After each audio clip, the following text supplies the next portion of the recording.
नमस्कार दोस्तों। BPSC mains को ध्यान में रखते हुए पॉलिटी के अंतर्गत जितना भी इम्पोर्टेंट प्रश्न है उन सारे ही प्रश्नों को बारी बारी से कंप्लीट कराई जा रही है। आज उसी कड़ी में अगला प्रश्न होगा, भारतीय संसद को लोकतंत्र के मंत्री के रूप में प्रभावी ढंग से कार्य करने के लिए विभिन्न सुधारों की आवश्यकता है, आलोचनात्मक रूप से चर्चा कीजिए। जब भी इस तरह का प्रश्न आए तो आपके दिमाग में आंसर फ्रेमिंग के लिए ये जो 3 पार्ट में आपको डेली बताता हूँ, इंट्रो पार्ट, बॉडी पार्ट और उसके बाद से कंक्लूजन पार्ट। अब यहाँ पे पूछा जा रहा है कि भारतीय संसद को लोकतंत्र के मंदिर के रूप में, तो यहाँ पे आप परिचय में यहाँ पे पूरी तरीके से यहाँ पे एक्सप्लेन कर सकते हैं कि भारत में जो लोकतंत्र है अभी भी देख पा रहे हैं लगभग 7 दशक से अधिक हो चुका है, लेकिन अभी भी शानदार तरीके से यहाँ पे कार्य कर रहा है। तो यहाँ पे ऐसे कुछ बातों के माध्यम से आप यहाँ पे चर्चा कर सकते हैं।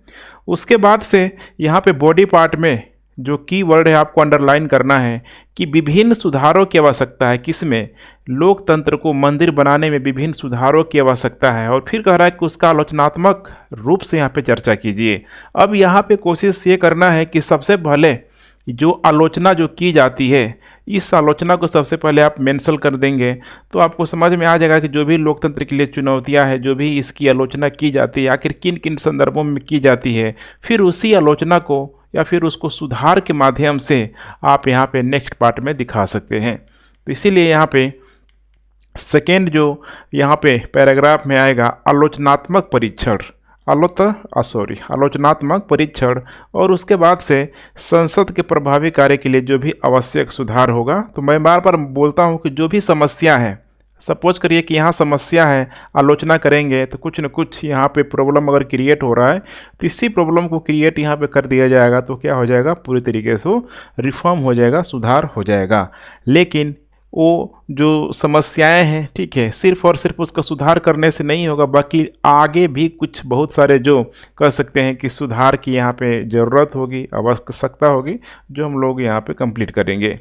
उसके बाद से लास्ट में चेक एंड बैलेंस, यहाँ पे बिल्कुल आपका निष्कर्ष होगा। वर्तमान में संसदीय पक्षों को आपको प्रभावी दिखाने की कोशिश करना है, हालांकि आप संसद को कुछ यहाँ पे सुझाव भी दे सकते हैं। अब चलिए हम लोग बात करते हैं यहाँ पे परिचय। अब यहाँ पे परिचय में सिंपल तरीके से, ठीक है, आपको बताने की कोशिश करना है कि देखिए भारत में जो लोकतंत्र है, भारत में लोकतंत्र अगर देखा जाए तो भारत जब से आज़ाद हुआ है, आज़ाद के बाद से अभी देखा जाए तो 7वां दशक से ऊपर हो चुका है, 7वां दशक से ऊपर हो चुका है। और अभी भी देखेंगे तो लोकतंत्र भी बरकरार है।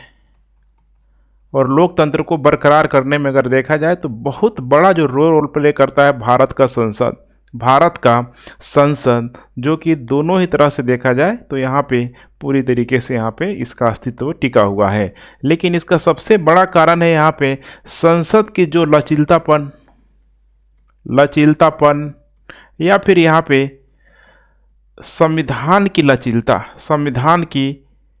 लचीलता, या फिर आप कह सकते हैं कि संसद का जो भी यहाँ पे कार्यशैली, कार्य जो पद्धति है, इसी की वजह से ये लोकतंत्र या फिर भारत की जो भी संसदीय व्यवस्था है या फिर इस व्यवस्था के तहत कई सारी जो संस्थाएं हैं, ये पूरी तरीके से टिकी हुई है। हालांकि आपको ये भी इशारा कर देना है, चूँकि आलोचनात्मक परीक्षण है तो आपको थोड़ा बहुत इशारा कर देना है कि अगर हाल के वर्षों में देखा जाए तो संसद पे कई सारा आरोप यहाँ पे लगता हुआ भी हमें नज़र आता है। जैसे कि संसद के पतन की बात कर ले, हम लोग संसद के पतन की बात कर ले, संसद के मूल्यों का ह्रास की बात कर ले, मूल्यों का यहाँ पे किस तरीके से यहाँ पे ह्रास हो रहा है। अब जैसे, ठीक है, जो बहस है, आप लोग देखते होंगे कि पहले से जो बहस का जो स्तर है काफ़ी गिर चुका है। इसके अलावा संसद में जो यहाँ पे एक डिसिप्लिन, जो एक आचरण जो होना चाहिए, उसमें भी काफ़ी यहाँ पे गिरावट आ चुकी है। इसके अलावा जो पार्टिसिपेशन है संसद में, जो भी सदस्य होते हैं उनके जो भागीदारी है देखेंगे तो डे टू डे, ठीक है, यहाँ पे गिरती हुई नज़र आ रही है। जब भी कोई यहाँ पे बैठक होती है तो उसमें सदस्यों की जो गिरती हुई संख्या जो होती है, ऐसे बहुत सारे जो कारण है जो कहीं न कहीं जो प्रश्न के अकॉर्डिंग जो ठीक है पूछा जा रहा है कि भारत का जो संसद है लोकतंत्र के मंदिर के रूप में स्टेबलाइज हो रहा है, तो ये मंदिर के रूप में स्टेबलाइज नहीं हो रहा है। अभी भी ये बहुत सारा जो चैलेंज है इसे पूरा करने की यहाँ पे ज़रूरत है। तो बिल्कुल इतना अगर आप आंसर ठीक है लिख देते हैं तो आपकी प्रभावशाली भूमिका पूरी तरीके से तैयार हो जाएगी। उसके बाद से हम लोग बात करते हैं आलोचनात्मक परीक्षण। ध्यान रखिएगा, आलोचनात्मक परीक्षण। अब इसमें कुल मिला के 4 आलोचनात्मक परीक्षण है। इसमें से अगर 2-3 भी आप लिखते हैं तो काफ़ी अच्छी स्थिति में रहेंगे। ऐसा नहीं है 4 ही होगा, आप और भी अपने से भी एराइज कर सकते हैं, लेकिन 4 के अंतर्गत पूरा एक कंप्लीट हो जाएगा। तो चलिए इसको बारी बारी से हम लोग यहाँ पे देखने का प्रयास करते हैं। नंबर 1 है यहाँ पे राजनीति का अपराधीकरण। राजनीति का अपराधीकरण, यहाँ पे एक जो रिपोर्ट जारी करता है, ध्यान रखिएगा, गैर सरकारी संगठन है, गैर सरकारी संगठन के द्वारा रिपोर्ट यहाँ पे जारी किया गया है जिसका नाम है ADR। ADR इसका मतलब होता है association for democratic reform. Association for democratic reform 1999 में यह अस्तित्व में आया था और इसका उद्देश्य ही है, यहाँ पे ध्यान रखिएगा, इसका उद्देश्य ही है चुनाव हो गया और जो भी यहाँ पे राजनीति हो गया, चुनाव राजनीति से संबंधित जो भी इम्पोर्टेंट यहाँ पे ठीक है जो रिपोर्ट होगा या फिर इसके बारे में जो भी इम्पोर्टेंट जो इन्फॉर्मेशन होगा वो यहाँ पे प्रसार करना, प्रचारित करना, ताकि यहाँ पे इन दोनों में सुधार लाया जा सके लोकतंत्र की गरिमा को बनाए रखने के लिए, लोकतंत्र की गरिमा को बनाए रखने के लिए। अभी ADR की हालिया जो रिपोर्ट है, ADR की जो हालिया जो रिपोर्ट है, इसने बताया हुआ इस रिपोर्ट में कि 2009 से लेके अगर हम लोग बात करें वर्तमान तक तो 2009 में अगर देखा जाए तो लगभग 15% के आसपास, ध्यान रखिएगा, 15% के आसपास वैसे सांसदों की संख्या थी जिनमें किसी न किसी प्रकार की ठीक है कानूनी कार्रवाई यहाँ पे हो रही थी। लेकिन वहीं वर्तमान तक आते आते ये जो परसेंटेज काफ़ी बढ़ चुका है, 19% यहाँ पे हो चुका है। इसका मतलब क्या है यहाँ पे, तो सिंपल सा मतलब है कि वैसे जो सांसदों की संख्या यहाँ पे अधिक बढ़ रही है जिनके खिलाफ ऑलरेडी कोई न कोई यहाँ पे आपराधिक मुकदमा कहीं न कहीं किसी न किसी रूप में यहाँ पे चल रही है। ऐसे हर एक पार्टी के बहुत सारे एग्जाम्पल आपको देखने के लिए मिल जाएंगे। अब इससे क्या हो रहा है खुद सोचिए यहाँ पे, ठीक है, 15% से 19% बढ़ रहा है और ये बढ़ते जा रहा है। तो अब यहाँ पे एक बहुत बड़ा प्रश्न यहाँ पे खड़ा हो जाता है। तो इससे क्या होगा, तो लोकतांत्रिक विषयों का जो मुद्दा होना चाहिए, सपोज करिए कि संसद में जो भी यहाँ पे लोकतांत्रिक जो विषय हैं ये मुद्दा रह ही नहीं जाता, इस पर बहुत अधिक डिस्कशन होता ही नहीं है। और जो भी यहाँ पे चर्चा है या फिर बहस है या फिर यहाँ पे असहमति का दौर है, इन तीनों ही रूपों में देखेंगे तो जो भी यहाँ पे पक्ष और विपक्ष, आरोप और प्रत्यय यही सब लगाते रह जाते हैं। माने होता है ना, पर्सनल अटैक यहाँ पे अधिक होगा, ना कि यहाँ पे लोकतांत्रिक जो मूल्य हैं या फिर लोकतांत्रिक योजनाएं हैं, कोई भी ठीक है स्कीम है, उसको पूरी तरीके से ना कि इम्प्लीमेंट करने का प्रयास। तो समस्या है यहाँ पे राजनीति का अपराधीकरण होने से। उसके बाद नेक्स्ट है दल बदल विरोधी कानून। ध्यान रखिएगा, दल बदल विरोधी कानून। अब यहाँ पे दल बदल विरोधी कानून का सिंपल सा यहाँ पे मतलब है, इसे बोला जाता है एंटी डिफेक्शन लॉ, कि जो भी यहाँ पे ध्यान से देखते चलिए, यहाँ पे कोई भी MP हो या फिर कोई भी यहाँ पे MLA हो, कोई भी MP हो, कोई भी MLA हो, अगर ये अपने दल की सदस्यता का परित्याग कर देते हैं, अगर ये अपने दल की सदस्यता का यहाँ पे परित्याग कर देते हैं तो फिर उनकी, ध्यान रखिएगा, सदस्यता जो है यहाँ पे रद्द मानी जाती है।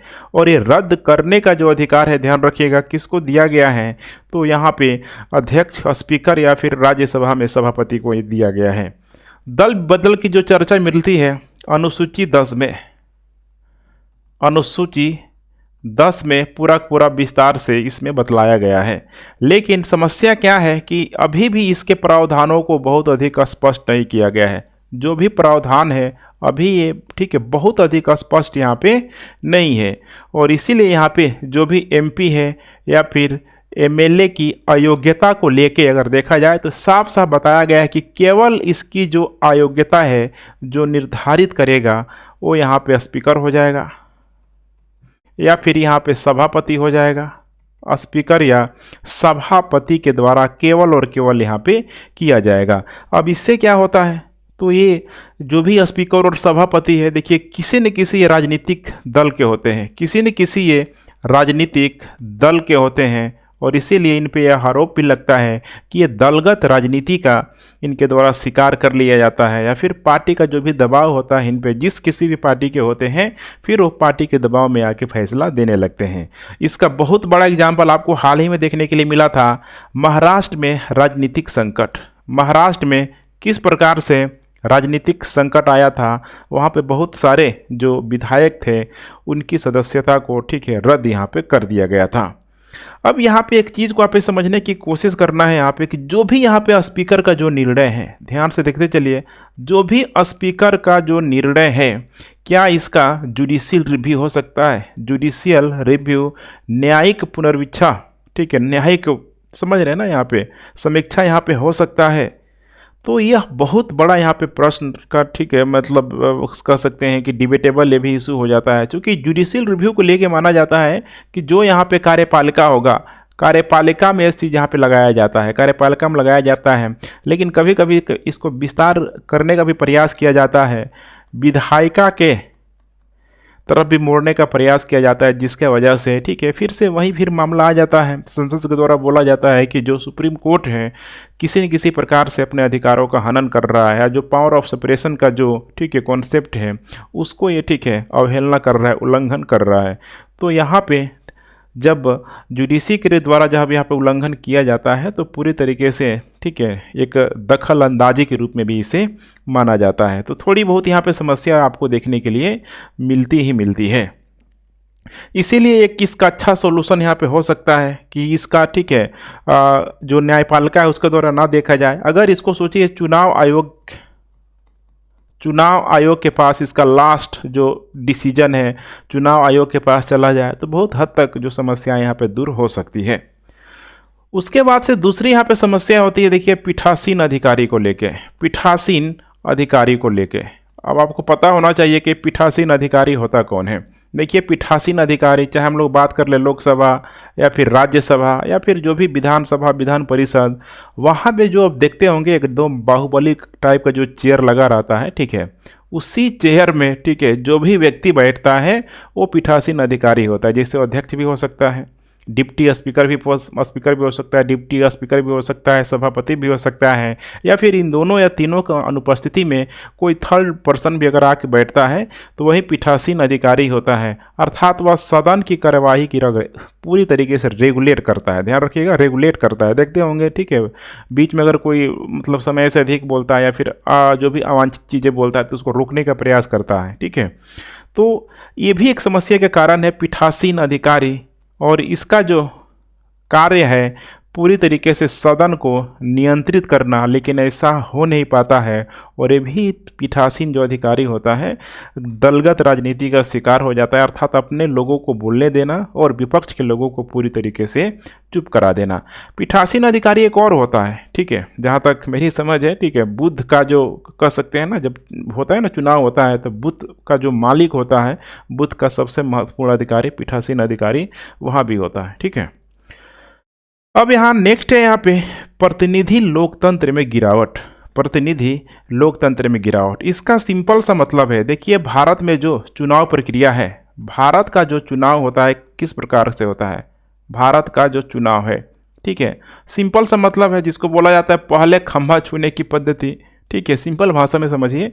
इसका मतलब first past the post system इसको बोला जाता है। इसका मतलब सीधा सा है कि जिसको सबसे अधिक वोट मिले वही क्या हो जाएगा, विनर हो जाएगा। वही यहाँ पे सबसे ठीक है विनर हो जाएगा। अब देखिए इसका प्रभाव क्या पड़ता है, इसका प्रभाव क्या पड़ता है। तो सपोज करिए यहाँ पे अगर 100% यहाँ पे वोटिंग हो रहा है, ध्यान रखिएगा 100% यहाँ पे वोटिंग हो रहा है, हालांकि होता नहीं है 100% कभी भी वोट नहीं होता है, 55-60% हो जाए तो बहुत अच्छा वोटिंग माना जाता है। सपोज कर लिए यहाँ पे अगर 100% हो रहा है और 100% में यहाँ पे जितनी भी सपोज करिए कि 3-4 पार्टी है, किसी को 30% मिला, किसी को 20% मिला, किसी को 35% मिला, ठीक है कितना हो जाएगा 30-30-60 65 20-85, किसी को 15% मिला। तो ऐसे में क्या होगा, तो ये 35% जिसको वोट मिला हुआ है यही क्या हो जाएगा विनर हो जाएगा, यही यहाँ पे विनर हो जाएगा। अब यही समस्या का कारण है, देखेंगे अमेरिकी जब राष्ट्रपति का चुनाव होता है तो वहाँ पे हर हाल में, ध्यान रखिएगा वहाँ पे हर हाल में 50% +1 यहाँ पे आना ही चाहिए, अर्थात 51% वहाँ पे वोट आना ही चाहिए टोटल जितना भी ठीक है बहुमत वोट जो गिरा हुआ है उसका। लेकिन भारत में ऐसा क्या है, नहीं है। अब यहाँ समस्या क्या होती है कि जो आप समझिए कि 30% वाले को वोट दिया है, इसने क्या मैनिफेस्टो जारी किया था, 20% वाले ने क्या मैनिफेस्टो जारी किया था। तो यहाँ पे जो समस्या होती है फिर एक लोकतंत्र के लिए खतरा पैदा करता हुआ नज़र आता है, क्योंकि जो भी यहाँ पे विनर व्यक्ति है, जो भी यहाँ पे जीत के जाता है, उसको लगता है कि जिसको मैंने ठीक है मैंने जिसको मतलब जिन लोगों ने मुझे चुना हुआ है मैं उसी के ठीक है हितों के लिए मैं कार्य करूँगा। और यही समस्या देखिए, वोट दिया जाता है ना, वोटिंग राइट से यहाँ पे बिल्कुल गुप्त मतदान होता है, आप ये नहीं जान सकते हैं कि कौन मुझे वोट दे रहा है कौन मुझे नहीं दे रहा है। लेकिन चूंकि यहाँ पे बहुत सारा कारण होता है, जातिगत कारण, धार्मिक कारण, जिसकी वजह से समस्या पैदा होने लगती है। और यही समस्या आपको सबसे बड़ा जो देखने के लिए मिलता है अल्पसंख्यकों के प्रति, अल्पसंख्यकों के प्रति, ध्यान रखिएगा अल्पसंख्यकों के प्रति, चूंकि ठीक है समस्या इनके साथ यहाँ पे होती ही होती है, या फिर यहाँ पे जो भी जातिवादी जो प्रतिनिधि है, जातिवादी प्रतिनिधि, इनके प्रति भी यहाँ पे होता ही होता है। तो आई होप आप चीज़ों को समझ रहे होंगे, ठीक है। उसके बाद नेक्स्ट है यहाँ पे देखने का प्रयास करिए, स्क्रूटनी यहाँ पे कम करना, स्क्रूटनी कम करना। अब इसका सिंपल सा मतलब है, देखिए यहाँ पे संसद के कार्यों को बेहतरीन तरीके से सुचारू रूप से चलाने के लिए, सही तरीके से चलाने के लिए समय समय पे देखिए कई सारी समितियों का यहाँ पे गठन भी किया गया है। इसी में यहाँ पे कुछ इम्पोर्टेंट समिति है, जैसे कि अस्थाई समिति। अस्थाई समिति नाम ही है यहाँ पे क्या है, अस्थाई समिति। माना जाता है कि 1993 में यह अस्तित्व में आया। और इस अस्थाई समिति को देखेंगे तो प्रत्येक विभाग के लिए बनाया गया, प्रत्येक विभाग के लिए। अब जो भी यहाँ पे अलग अलग मंत्रालय हैं, सपोज करिए शिक्षा मंत्रालय के लिए अलग हो जाएगा, वित्त मंत्रालय के लिए अलग हो जाएगा, ठीक है। ऐसे ऐसे प्रत्येक विभाग के लिए अलग अलग यहाँ पे समिति बनाई गई है। कारण क्या है, कारण सिंपल सा है इसका कि संसद सफलतापूर्वक अपने कर्तव्यों का पालन कर सके। संसद जो है सफलतापूर्वक अपने जो कर्तव्यों का पालन कर सके। अब देखिए यहाँ पे होता क्या है, समझने का प्रयास कीजिए। जैसे कि एग्जाम्पल के रूप में हम लोग समझने का प्रयास करते हैं, कोई भी देखिए विधेयक है, कोई भी विधेयक अगर ठीक है सदन में प्रस्तुत किया जाता है, सदन में प्रस्तुत किया जाता है, तो यहाँ पे सदन में क्या होनी चाहिए, बहस होनी चाहिए, चर्चा होना चाहिए, चर्चा होना चाहिए। अगर मामला गंभीर है, यहाँ पे बहस चर्चा के तहत यहाँ पे रिजल्ट नहीं निकल पा रहा है कि विधेयक को पास किया जाए नहीं किया जाए, या फिर बहुत सारे जो उसके एस्पेक्ट है, पूरा जो होता है ना 360 डिग्री का जो एस्पेक्ट नहीं आ रहा है, उसका क्या परिणाम होगा, क्या उसका ठीक है मतलब सकारात्मक होगा नकारात्मक होगा, तो ऐसे चीज़ों को यहाँ पे क्लियर करने के लिए किसी भी यहाँ पे समिति के पास यहाँ पे भेज दिया जाता है कि समिति पूरी तरीके से जांच पड़ताल करेगी, समय लेगी 6 महीना साल भर का। उसके बाद जो रिपोर्ट सौंपेगी उस रिपोर्ट पे फिर से बहस चर्चा होगी और फिर से उस विधेयक को पारित किया जाएगा या फिर उसे निरस्त किया जाएगा। लेकिन यहाँ पे होता क्या है, देखिए यहाँ पे होता क्या है, तो समितियों को यहाँ पे बाईपास कर दिया जाता है, बाईपास कर दिया जाता है, समझ रहे हैं, बाईपास यहाँ पे कर दिया जाता है। अब यही समस्या का कारण है यहाँ पे, अगर इन समितियों को बाईपास ही कर दिया जाएगा तो फिर इन समितियों को बनाने का मतलब क्या है यहाँ पे। और ये बाईपास कब होता है, जनरली हम लोग देखते हैं तो बहुमत के सरकार में, बहुमत के जब भी यहाँ पे सरकार होता है तो इसको बाईपास कर दिया जाता है बिना किसी चर्चा का, बिना किसी चर्चा का यहाँ पे, ठीक है, मतलब समितियों को सौंपे बिना ही यहाँ पे संसद में कानून पारित कर दिया जाता है, कानून पारित कर दिया जाता है। इसका बहुत बड़ा जो एग्जाम्पल है देखेंगे, ठीक है, तो जो किसान बिल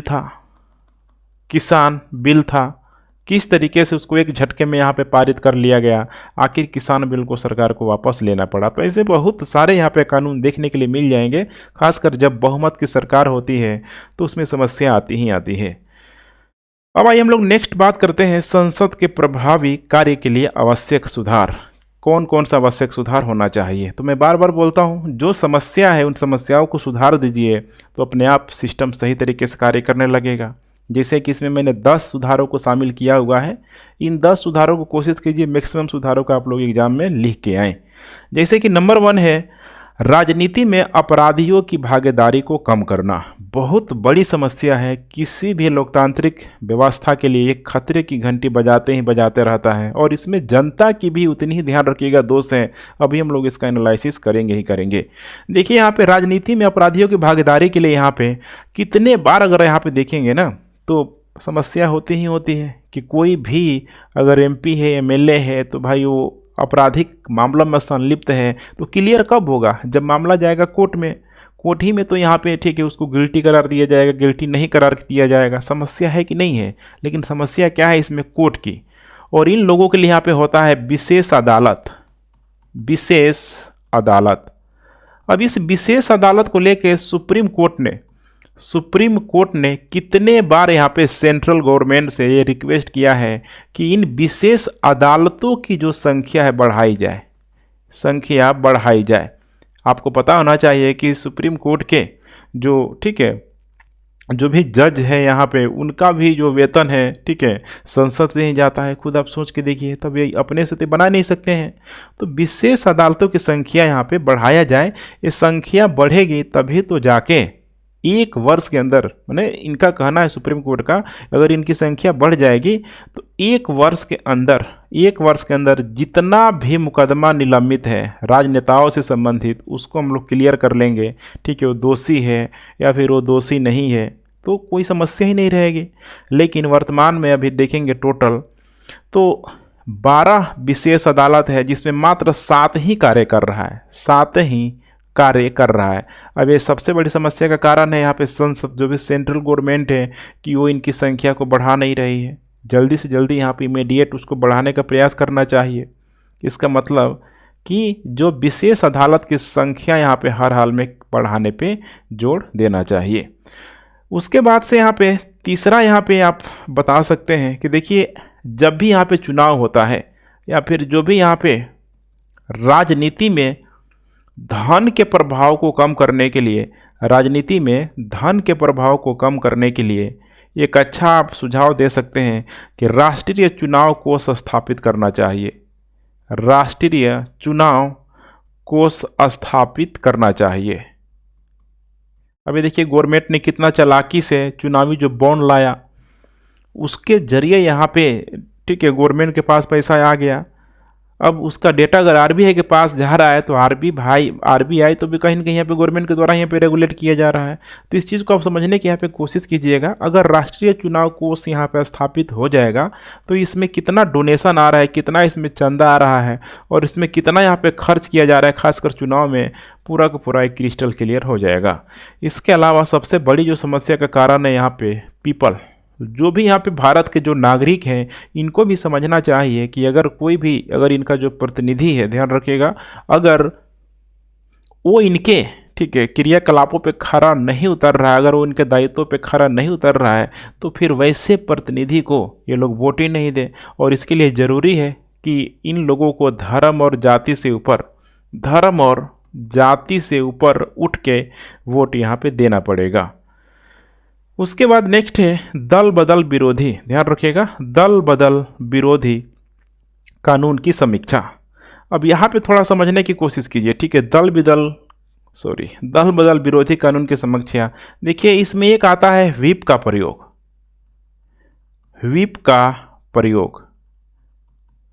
अब व्हिप के प्रयोग को लेके यहाँ पे देखेंगे, ठीक है, मतलब विस्टल शब्द से लिया गया है, मतलब ब्रिटेन से यहाँ पे लिया गया है।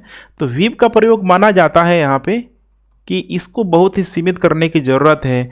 केवल और केवल अविश्वास प्रस्ताव में इसका प्रयोग करना चाहिए, अविश्वास प्रस्ताव में, यहाँ पे ध्यान रखिएगा। लेकिन भारत में ऐसा होता नहीं है, केवल और केवल अविश्वास प्रस्ताव में इसका प्रयोग करना चाहिए। और अविश्वास प्रस्ताव लाया कब जाता है, तो जो भी विपक्ष है, ठीक है, जो भी प्रेजेंट जो गवर्नमेंट है उसको, ठीक है, गिराने के लिए यहाँ पे इस अविश्वास प्रस्ताव को लाया जाता है। ठीक है, बहुत सिंपल होता है।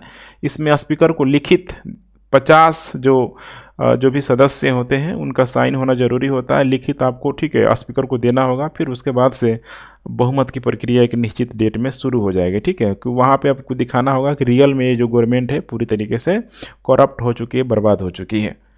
अब यहाँ पे समस्या क्या है, यहाँ पे देखिए व्हिप में भारत में क्या होता है अभी, तो जो भी यहाँ पे पॉलिटिकल पार्टी है, पॉलिटिकल जो पार्टी है पार्टी लाइन को फॉलो करने के लिए बोलती है, पार्टी लाइन को फॉलो करने के लिए बोलती है, पार्टी लाइन को फॉलो करने के लिए बोलती है। और ये हमेशा बोलती है जैसे कि पार्टी, ध्यान रखिएगा, जो भी पार्टी के सदस्य हैं इनको महत्वपूर्ण वोट के लिए पार्टी के द्वारा एक पार्टी लाइन जारी कर दिया जाता है कि इसी पे वोट देना है, हाँ या फिर ना में देना है। ठीक है, ये पहले से यहाँ पे डिसाइड होता है। या फिर जो भी विशेष तरीके से मतदान करना है, तो वैसे यहाँ पे व्हिप जारी यहाँ पे किया जाता है। ध्यान रखिएगा, व्हिप जारी किया जाता है, जो कि सबसे बड़ी समस्या का क्या है, कारण है। इसकी समीक्षा करना चाहिए दल बदल विरोध कानून के लिए। उसके बाद से यहाँ पे देखेंगे तो जब ये सारा चीज़ हो जाता है तो जो अंतिम जो निर्णय होता है, जैसे मैंने तभी आपको बताया भी था, अंतिम जो निर्णय जो होता है वो यहाँ पे स्पीकर या सभापति के ऊपर यहाँ पे होता है। तो वैसा यहाँ पे नहीं होना चाहिए, क्योंकि इनके द्वारा आप निष्पक्ष फैसला का उम्मीद आप नहीं कर सकते हैं। और यहाँ पे एक सजेशन दे सकते हैं कि इसका जो अंतिम जो निर्णय है यहाँ पे चुनाव आयोग के पास जाना चाहिए, चुनाव आयोग के पास जाना चाहिए। ठीक है, तो इसकी समीक्षा यहाँ पे जरूरी है। तीसरा है यहाँ पे सभा पटल पर समिति के अनुशंसा की चर्चा, सभा पटल पर समिति के अनुशंसा की चर्चा। अब बहुत सारी समितियां हैं, जैसे कि कुछ महत्वपूर्ण समितियों की हम लोग चर्चा कर लेते हैं, महत्वपूर्ण समितियों की हम लोग चर्चा कर लेते हैं, जैसे कि वित्तीय समिति। इसके अलावा और भी कुछ महत्वपूर्ण समिति मैं यहाँ पे लिख देता हूँ, महत्वपूर्ण समिति। ठीक है, बहुत सारी समितियां हैं, वित्तीय समिति और महत्वपूर्ण समिति। देखिए, अब इन समितियों के द्वारा यहाँ पे जो भी रिपोर्ट सौंपा जाता है, अब जरूरी क्या है कि इस रिपोर्ट की यहाँ पे क्या करना, चर्चा करना, सदन में चर्चा करना। उसी के अनुसार से अब कोई भी विधेयक है उसमें यहाँ पे संशोधन किया जा सकता है या फिर इसे निरस्त किया जा सकता है। और यहाँ पे अंतिम जो लक्ष्य होना चाहिए इसका जनता के हित में होना चाहिए, लोकतंत्र को बचाने के लिए या फिर लोकतंत्र में जो भी मौजूद नागरिक है उनके, ठीक है, ज़रूरतों को पूरा करने के लिए। लेकिन ऐसा होता नहीं है, यहाँ पे भी ध्यान रखिएगा बाईपास करने की कोशिश की जाती है बहुमत के सरकार में। तो यहाँ पे ध्यान रखिएगा, ठीक है, सभा पटल पर समिति के अनुशंसा की चर्चा। उसके बाद यहाँ पे नेक्स्ट है विधायी प्रभाव का आकलन करने के लिए। अब ये भी बिल्कुल यहाँ पे सिंपल चीज़ है। विधायी यहाँ पे मतलब हो जाएगा यहाँ पे जो भी विधेयक है, इस विधेयक को कानून बनाने के लिए जो भी बीच का जो, ठीक है, प्रोसीजर है उसको भली भांति इसको, ठीक है, फुलफिल करना होगा। सपोज करिए अब जो भी विधेयक है उसका उद्देश्य क्या है, अगर कोई विधेयक है तो उसका क्रियान्वयन यहाँ पे किस तरीके से किया जाएगा, या फिर उसका मूल्यांकन करना बहुत ज़रूरी हो जाता है, और मूल्यांकन हर एक स्तर पे चाहे हम लोग सोशल की बात कर लें, इकोनॉमिक, या फिर इन्वायरमेंटल, या फिर हम लोग एडमिनिस्ट्रेटिव हर तरीके से उस विधेयक का मूल्यांकन करना चाहिए, उसके उद्देश्यों को जांचना चाहिए, क्रियान्वयन यहाँ पे करना चाहिए कि किस तरीके से इसका इम्प्लीमेंटेशन किया जाए, तभी जाके वो लोकतंत्र के मंदिर के रूप में वो जो कानून है कार्य यहाँ पे कर पाएगा। अदरवाइज हमेशा वहाँ पे मिसयूज की समस्या बनी रहेगी या फिर बहुत सारी समस्याएं आने का यहाँ पे कारण रहता ही रहता है। उसके बाद नेक्स्ट है योजना कानून और उसकी गुणवत्ता में सुधार। अब देखिए इसमें होता क्या है योजना कानून को लेकर, देखिए गवर्नमेंट के द्वारा कोई भी जो स्कीम है, स्कीम ले लीजिए या फिर में हम बात कर लें यहाँ पे विधेयक की बात कर ले, होता क्या है ना, आनन फानन में, इसी को बोला जाता है जल्दीबाजी में तैयार करना, जल्दीबाजी में तैयार करना। और जल्दीबाजी में तैयार करने से आपको पता ही है कि जो इसका फुलफिल अभी मैंने बताया, अभी जो भी इसका उद्देश्य है, क्रियान्वयन है, इसका मूल्यांकन सही से यहाँ पे हो नहीं पाता है। और जल्दीबाजी में तैयार करने की वजह से इसको संसद में पेश किया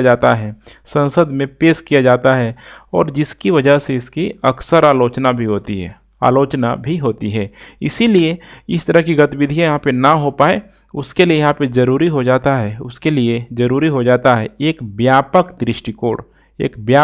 दृष्टिकोण, ताकि इस व्यापक दृष्टिकोण की वजह से इसकी गतिशीलता बनी रहे, गतिशीलता बाधित नहीं हो। ठीक है, फिर वही मैं बात बोलना होगा कि लोकतांत्रिक मूल्यों को ये पूरी तरीके से मेंटेन किए रहें।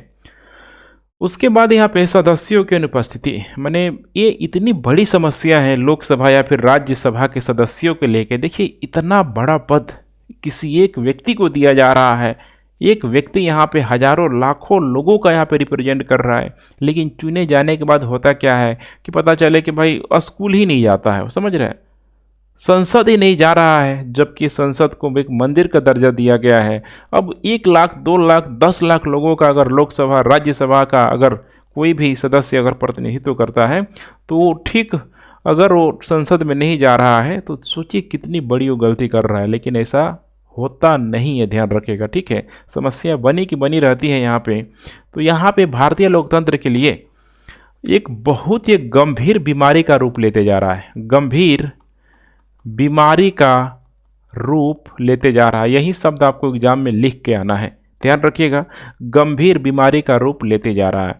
अब ये इनका नहीं आने का कारण एक तो यहाँ पे व्यक्तिगत हो जाता है, व्यक्तिगत कारण भी हो जाता है। इसके अलावा दूसरा यहाँ पे दलगत कारण भी हो जाता है, जैसे कि कभी कभी होता है ना किसी विधेयक को, ठीक है, मतलब उसको पारित करने के लिए लोकसभा से जो ध्वनि मत की जो, ठीक है, वोट की जो ज़रूरत होती है, तो उसमें कई बार पार्टियों के द्वारा हस्तक्षेप करने का प्रयास किया जाता है, ना हम जाएंगे ना वोट देंगे। ठीक है, तो यहाँ पे इनको अपने जिम्मेदारी का एहसास होना चाहिए, इनको अपनी जिम्मेदारी का जो भी इथिकल जो वैल्यू जिसे बोला जाता है उसके तहत इनको यहाँ पे कार्य करना चाहिए। अपने जो भी कर्तव्य है इनको, जो भी इनकी ड्यूटी है, ठीक है, अपने कर्तव्य के साथ इनको सामंजस्य बैठा के लेके चलना होगा। उसके बाद नेक्स्ट है यहाँ पे संवैधानिक प्रावधान, इसमें भी सुधार करने की ज़रूरत है। लेकिन देख पा रहे हैं अभी जहाँ पे लूप होल है जिससे संसद को फायदा हो रहा है, वहाँ पे लोग कभी भी सुधार की गुंजाइश लोग नहीं रखेगा।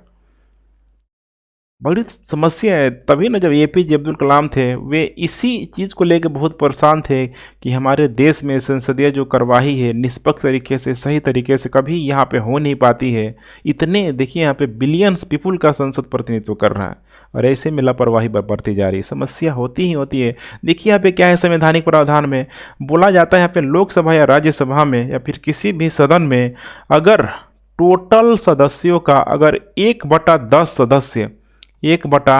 सदस्य भी अगर उपस्थित हो, इसी को बोला जाता है कोरम, मतलब बोला जाता है ना कोरम पूरा करना। तो अगर इतने लोग उपस्थित हो तो कोरम पूरा किया जा सकता है, सदन की कार्यवाही चल सकती है। सोचिए अब ऐसे में यहाँ पे क्या होगा, तो सदन की जब कार्यवाही चल सकती है तो फिर तो इसमें तो बहुत समस्या आ जाएगी। यहाँ पे किसी विधेयक को पास कर दिया जाएगा और भी बहुत सारे इसके निगेटिव इफेक्ट यहाँ पे हो सकते हैं। और इसका चर्चा भी मिल जाएगा आपको आर्टिकल 100 में। आर्टिकल 100 में ये सारी बातें यहाँ पे बताया गया है। तो इसीलिए आपको यहाँ पे सुधार मतलब ठीक है, थोड़ा सा आप सजेस्ट कर सकते हैं कि इनकी जो संख्या क्या किया जाए, हर हाल में बढ़ाई जाए।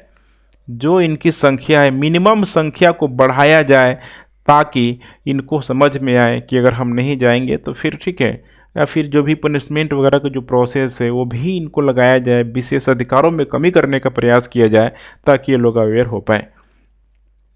उसके बाद यहाँ पे है संसद का सचिवालय। देखिए संसद का सचिवालय, चाहे हम लोग बात कर ले लोकसभा की या फिर राज्यसभा की, ध्यान से आप लोग देखते चलिए, इन दोनों का जो ऑफिस होता है, जो भी कार्य होता है, सदन में तो जो भी बहस हो जाती है, डिसीजन यहाँ पे ले लिया जाता है, लेकिन इसका जो इम्प्लीमेंटेशन होता है ऑफिस में होता है, जिसको बोला जाता है सेंटर सेक्रेटरी, अर्थात यही है सचिवालय, यही है सचिवालय।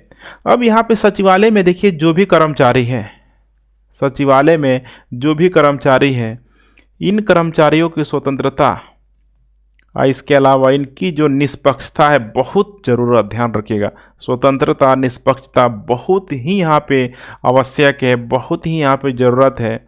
और यहाँ पे कोशिश यही करनी चाहिए कि जो भी ये कर्मचारी जो लोग हैं, ठीक है, कम से कम संख्या में हो, लेकिन इनमें उच्च गुणवत्ता के साथ साथ एक जो होता है ना कैपेसिटी वाला व्यक्ति, क्षमतावान यहाँ पे होना चाहिए। और यहीं पे ठीक है, लोकसभा राज्यसभा का जो भी मंत्रालय है, यहाँ पे कोशिश यही करना चाहिए कि सचिवालय का बहुत अधिक यहाँ पे विस्तार ना हो सके, विस्तार नहीं हो सके। ये जो विस्तार है हमेशा ठीक है खतरनाक होता है, विस्तार हमेशा खतरनाक होता ही होता है। अब यहाँ पे आपको समझने की कोशिश करना है, जैसे कोई भी मंत्रालय है, कोई भी मंत्रालय है, सबसे टॉप में तो यही काम करेगा। मंत्रालय के नीचे जो काम करता है सचिव, अब यही जो सचिव होता है, ठीक है, आईएएस बनने के बाद लगभग अच्छा खासा जब आपको एक्सपीरियंस हो जाएगा तो दिल्ली में बुला लिया जाएगा। असली मज़ा तो यही है सचिव बनने में ही है, ठीक है। डीएम हुआ तो फिर बहुत छोटी चीज़ हो जाती है। सचिव समझ रहे हैं ना आप, देश का सीधे सीधे आप प्रतिनिधित्व कर रहे हैं। तो सचिव ठीक है, जो बेसिकली आईएएस ऑफिसर ही होते हैं, बहुत ठीक है, मतलब वेल आप कह सकते हैं एक्सपीरियंस लोग। उसके बाद से यहाँ पे देखेंगे तो जो भी कर्मचारी हैं, सचिवालय वाला जो क्रियान्वयन जो है यहाँ पे होता रहता है, तो इसको यहाँ पे जितना सीमित हो सके करने का प्रयास करना चाहिए। और यहाँ पे बिल्कुल बैलेंस यहाँ पे बना चाहिए, ठीक है, कार्यकारी या फिर कह सकते हैं ठीक है कार्यकारी या फिर जो भी यहाँ पे नौकरशाही ठीक है, इन दोनों के बीच सामंजस्य स्थापित होना चाहिए, सामंजस्य स्थापित होना चाहिए। सोचिए अब मंत्रालय में यहाँ पे कौन है, सोचिए विधायिका है और यहाँ पे कौन है, कहीं न कहीं यहाँ पे कार्यपालिका है। जब तक दोनों में सामंजस्य स्थापित नहीं होगा तो फिर समस्या आएगी कि नहीं आएगी। रियल रूप में देखिए मंत्रालय में जो भी मंत्री है, ये जो मंत्री है बोलते हैं ना आप लोग, 9वीं फेल 10वीं फेल अंगूठा छाप, उसको चला कौन रहा है, यही आईएएस। तो इसीलिए बोला जाता है रियल रूप में जो देश तो आईएएस ही कहीं ना कहीं यहाँ पे चला रहा है, क्योंकि ये जो है ना यहाँ पे उसका स्पीच से लेके सारा चीज़ तैयार करने में बहुत बड़ा जो रोल प्ले करता है ये यही सचिव करता है, ठीक है। तो इतना सारा चीज़ पढ़ के अगर कोई भी जा रहा है तो स्वाभाविक सी बात है उसे कहीं से कोई समस्या नहीं आएगी। उसके बाद विशेष अधिकारों के संहिताकरण की प्रक्रिया को लेके, विशेष अधिकारों के संहिताकरण की प्रक्रिया को लेके यह बताया जा रहा है कि देखिए जो संसद है या फिर राज्य विधानसभा, संसद हो जाएगा या फिर जो विधानसभा जो हो जाएगा, इनके विशेष अधिकारों पे कटाक्ष करने की यहाँ पे कोशिश की जा रही है, ठीक है। इनका जो कहा जा रहा है कि कुशल तरीके से या फिर अबाध संचलन के लिए जो भी यहाँ पे संसदीय विशेष अधिकार इनको दिया गया है, संसदीय विशेष अधिकार जो दिया गया है, इन संसदीय विशेष अधिकारों को सही तरीके से परिभाषित करने की बहुत अधिक ज़रूरत है, परिभाषित करने की बहुत अधिक ज़रूरत है। इसका जो वर्णन आपको मिल जाएगा आर्टिकल 105 में, आर्टिकल 105 में। अगर हम लोग आर्टिकल 105(2) की बात करें तो इसमें साफ साफ बोला गया है कि जो भी सदन में कही गई बात है, सदन में कही गई बात है, उसको न्यायपालिका में मतलब न्यायालय में, ध्यान रखिएगा, ठीक है, जुडिशरी में किसी भी प्रकार की यहाँ पे ठीक है चैलेंज यहाँ पे नहीं दिया जा सकता है, चैलेंज यहाँ पे दिया नहीं जा सकता है। तो समस्या है कि नहीं है यहाँ पे। अब यहाँ पे संसदीय विशेष अधिकारों को ऐसे यहाँ पे क्या हो रहा है, पूरी तरीके से मिसयूज हो रहा है, मिसयूज हो रहा है, और यहाँ पे होता ही होता है।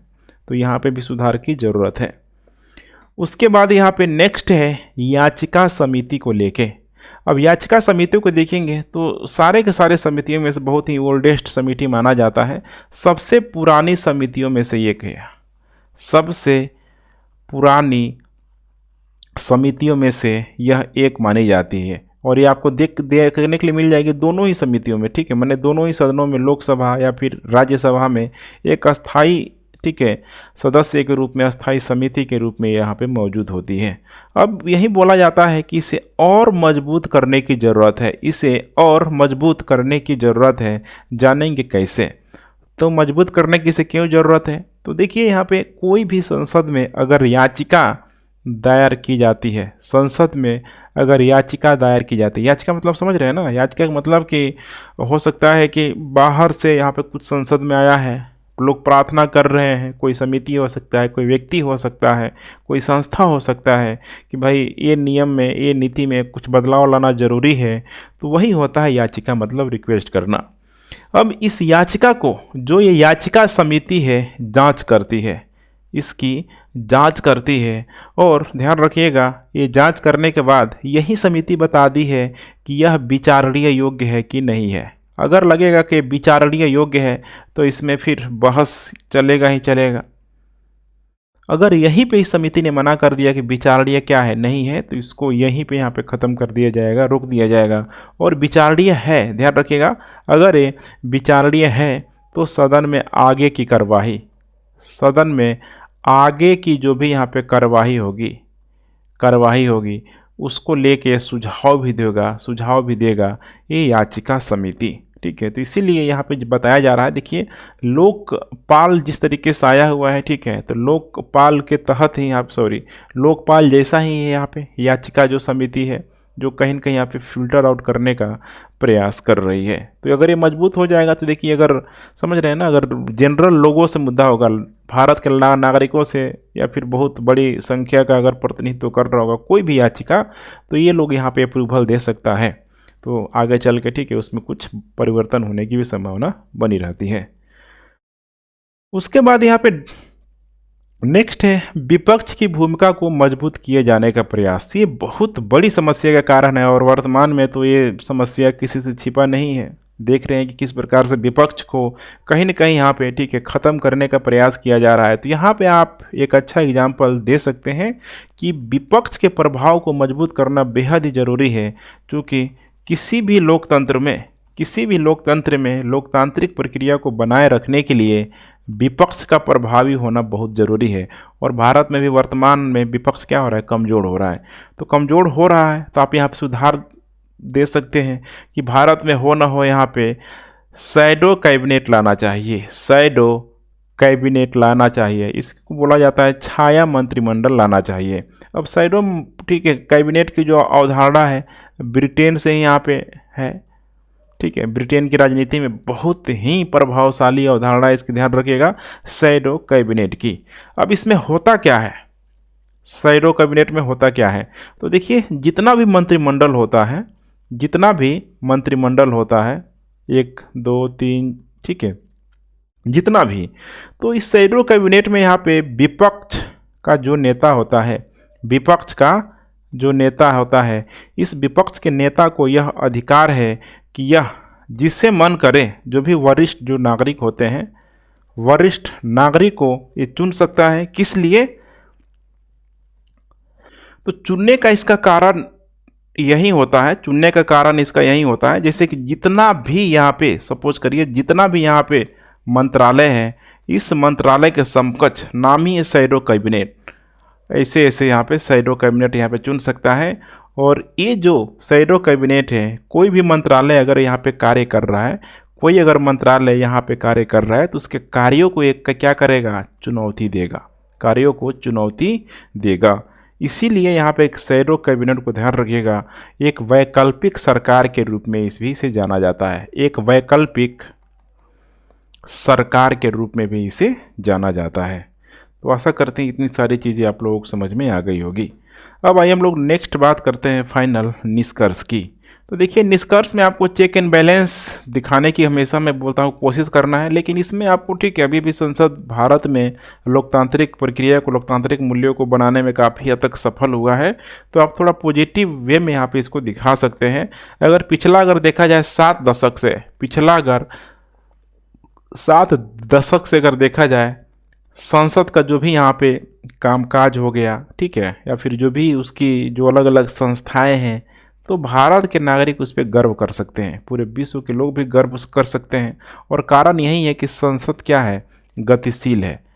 जैसे संविधान भारत का गतिशील है, भारत का संविधान गतिशील है, वैसे संसद भी पूरी तरीके से गतिशील है। और यहाँ पे इसके तहत जो भी संस्थाएं हैं देखेंगे वर्तमान में, ठीक है, इसी गतिशीलता को ध्यान में रखते हुए समय समय पे अपने कार्य या फिर प्रक्रिया में ये सामंजस्य स्थापित करने का कोशिश करता है, सामंजस्य स्थापित करने का कोशिश करता है। और यही सामंजस्य जो है लोकतंत्र को एक बेहतरीन लोकतंत्र के रूप में स्टेबलाइज करने का कोशिश करता है। अब इसमें देखेंगे इस लोकतंत्र में, तो इसके तहत चाहे हम लोग आर्थिक सुधार की बात कर लें, उदारीकरण की बात कर लें, देखिए पा रहे ना 1990-91 का आर्थिक सुधार, या फिर उसी दौरान उदारीकरण हो गया, या फिर जो भी यहाँ पे